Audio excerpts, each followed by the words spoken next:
तो pension scheme को लेकर बड़ी खबर सामने आ रही है। बदलने जा रहे हैं पेंशन के नियम। 1 अक्टूबर से ये नए नियम लागू होने जा रहे हैं। इसकी वजह से अब जो है लोगों को डबल फायदा मिलने जा रहा है। अगर विस्तार से इस खबर के बारे में बताएं तो आपको 1 अक्टूबर 2025 से नेशनल पेंशन सिस्टम यानी एनपीएस में बड़ा बदलाव होने जा रहा है।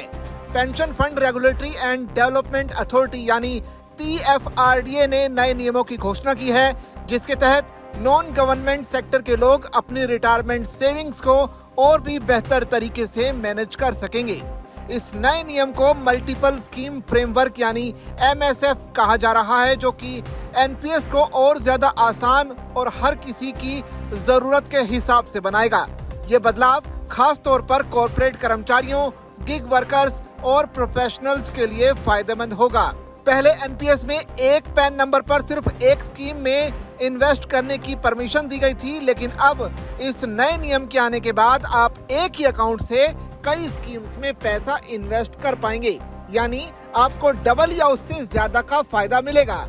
इसका मतलब ये हुआ कि आप अपनी जरूरत और जोखिम लेने की क्षमता के हिसाब से अलग अलग स्कीम चुन सकते हैं। अगर आप ज्यादा रिटर्न चाहते हैं और जोखिम ले सकते हैं तो हाई रिस्क स्कीम चुन सकते हैं, जिसमें 100% तक इक्विटी में निवेश हो सकता है। अगर आप कम जोखिम चाहते हैं तो मीडियम रिस्क स्कीम भी होगी। हर स्कीम में कम से कम 2 ऑप्शन होंगे, ताकि आपको अपनी पसंद के हिसाब से निवेश करने की आजादी मिल सके। इस नई व्यवस्था में पेंशन फंड्स को कॉर्पोरेट कर्मचारियों, गिग वर्कर्स और प्रोफेशनल्स जैसे अलग अलग ग्रुप के लिए खास स्कीम्स लाने की छूट होगी।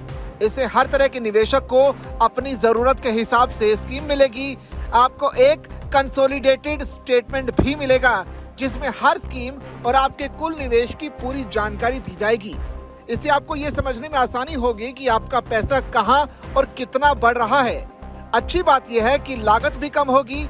सालाना चार्ज 0.30% तक सीमित होगा और पेंशन फंड्स को नए सब्सक्राइबर्स लाने पर 0.10% का इंसेंटिव भी मिलेगा। हालांकि एनपीएस से पैसे निकालने यानी एग्जिट के नियमों में कोई बदलाव होने नहीं जा रहा। आपको पहले की तरह रिटायरमेंट के बाद एन्युटी खरीदनी होगी। अगर आप एक स्कीम से दूसरी स्कीम में स्विच करना चाहते हैं तो ये 15 साल पूरे होने पर या फिर सामान्य एग्जिट के समय ही कर सकते हैं। ये नया स्ट्रक्चर आपके लिए ज्यादा ऑप्शंस, ज्यादा कंट्रोल और अपनी जरूरत के हिसाब से निवेश का मौका देगा। पेंशन फंड्स के लिए भी ये इनोवेशन और कंपटीशन बढ़ाने का एक मौका है। 1 अक्टूबर को एनपीएस दिवस के मौके पर यह नियम लागू होने जा रहा है। ये बदलाव उन लोगों के लिए खास है जो अपनी रिटायरमेंट प्लानिंग को और भी स्मार्ट बनाना चाहते हैं। अगर आप एनपीएस में निवेश करते हैं तो अब आपके पास ज्यादा आजादी होगी अपनी स्कीम चुनने की। बस ये ध्यान रखें कि निवेश से पहले अपनी जरूरतों और जोखिम लेने की क्षमता को अच्छे से समझ लें, ताकि आपको कोई नुकसान ना होने पाए। इस पूरी खबर पर आपकी क्या राय है, आप कमेंट करके हमें जरूर बताइए और ऐसी खबरों के लिए बने रहिए जागरण बिजनेस के साथ।